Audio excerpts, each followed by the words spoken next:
Hello বন্ধুরা, আমাদের চ্যানেলে তোমাদের সকলকেই স্বাগতম। আজকের ক্লাসে আমরা ক্লাস 5 এর রায় ও মার্টিন 2026 প্রশ্নবিচিত্রার বাংলার ফার্স্ট সেমিটিভের 2 নম্বর মডেল সেটের প্রশ্নোত্তরগুলি আলোচনা করব। বাংলার আগের মডেল সেটগুলির প্রশ্নোত্তরের ভিডিও তোমরা যদি দেখে না থাকো, তাহলে অবশ্যই আমাদের চ্যানেলে গিয়ে দেখে নিও। নিচে ডিসক্রিপশনে লিংক আমি দিয়ে রাখলাম। আর তোমরা যদি আমাদের চ্যানেলে নতুন হয়ে থাকো, তাহলে চ্যানেলটিকে সাবস্ক্রাইব করে পাশে থাকা বেল আইকনটি অলে প্রেস করে রেখো। তাহলে পরে ক্লাসের ভিডিওগুলি আমি আপলোড করলেই তোমাদের কাছে নোটিফিকেশন পৌঁছে যাবে। তাহলে শুরু করা যাক। প্রথমে আছে সঠিক উত্তরটি নির্বাচন করো। 1 নম্বর প্রশ্ন হলো, একদিন বুনো হাঁসটি দল ছেড়ে নেমে পড়ল ঝোপের ওপর। দ্বিতীয় প্রশ্ন হলো, এতোয়া শব্দের অর্থ রবিবার। 3 নম্বরে আছে গল্প বুড়ো কবিতার লেখক সুনির্মল বসু। 4 নম্বরে আছে জোনাকিদের সভা বসেছিল লাল দিঘির পাড়ে। তারপরে 2 নম্বরে আছে এক কথায় উত্তর দাও। 1 নম্বর প্রশ্ন হলো, বুনো হাঁসদের শীত নিরাপদে কোথায় কাটে? এর উত্তর হবে জোয়ানদের শিবিরে। দ্বিতীয় প্রশ্ন হলো, বালক রবীন্দ্রনাথের প্রধান ছুটির দেশ কোথায় ছিল? এর উত্তর হবে বাড়ির খোলা ছাদে। 3 নম্বরে আছে হাবু থানায় গিয়েছিল কেন? এর উত্তর হবে নালিশ জানাতে গিয়েছিল। 4 নম্বর প্রশ্ন হলো, মোর বলতে কি বোঝানো হয়েছে?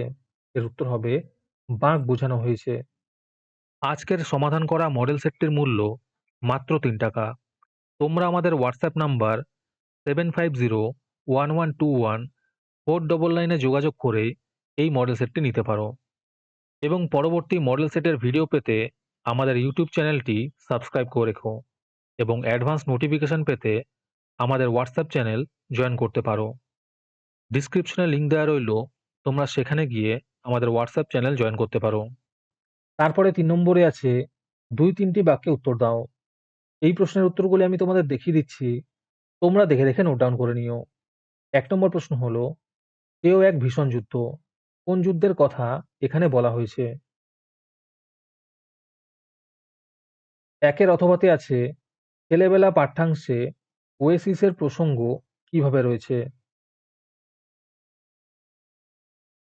3-এর 2 নম্বর প্রশ্ন হলো, চেঁচিয়ে সে তার মুখ ব্যথা। কার মুখ ব্যথা হয়েছে? সে কেন চেঁচিয়ে মুখ ব্যথা করেছে? 2-এর অথবাতে আছে বিমলা নিজেকে কিসের সঙ্গে তুলনা করেছে এবং কেন? তারপরে 4 নম্বরে আছে সঠিক উত্তরটি বেছে নিয়ে লেখো। 1 নম্বর প্রশ্ন হলো, আর অথচ কিন্তু এগুলি হলো অব্যয়। দ্বিতীয় প্রশ্ন হলো, বাঘ যোগ ঈশ্বরী। এর উত্তর হবে বাগীশ্বরী। তারপরে 5 নম্বরে আছে সন্ধি বিচ্ছেদ করো। বিচ্ছেদের হবে বি যুক্ত ছেদ। তারপরে 6 নম্বরে আছে সন্ধিবদ্ধ করো। সৎ যোগ চরিত্র হবে সচ্চরিত। দিকযুক্ত অন্ত হবে দিগন্ত। তারপরে 7 নম্বরে আছে নিচের প্রশ্নগুলির উত্তর দাও। 1 নম্বর প্রশ্ন হলো, সর্বনাম পদের একটি উদাহরণ দাও। এর উত্তর হবে সে। দ্বিতীয় প্রশ্ন হলো, বিশেষণ পদ কাকে বলে? এর উত্তর হবে যে সকল পদ বিশেষ্য পদের অবস্থা ধর্ম গুণ ক্রম ইত্যাদি বোঝায় তাকে বলে বিশেষণ পদ, যেমন নীলজামা। 3 নম্বর প্রশ্ন হলো, সকর্মক ক্রিয়া কাকে বলে? এর উত্তর হবে যে ক্রিয়ার কর্ম আছে তাকে বলে সকর্মক ক্রিয়া, যেমন আমি রুটি খাই। এখানে খাই ক্রিয়াটির কর্ম থাকায় এটি সকর্মক ক্রিয়া।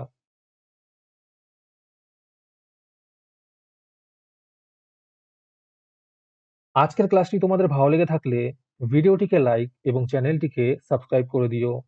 সাথে ভিডিওটি তোমাদের সহপাঠীদের শেয়ার করে দিও। আর তোমরা কোথা থেকে আমাদের ভিডিওটি দেখছো অবশ্যই কমেন্টে লিখে জানিও। তাহলে আজকে এই পর্যন্তই, দেখা হচ্ছে পরের ক্লাসে।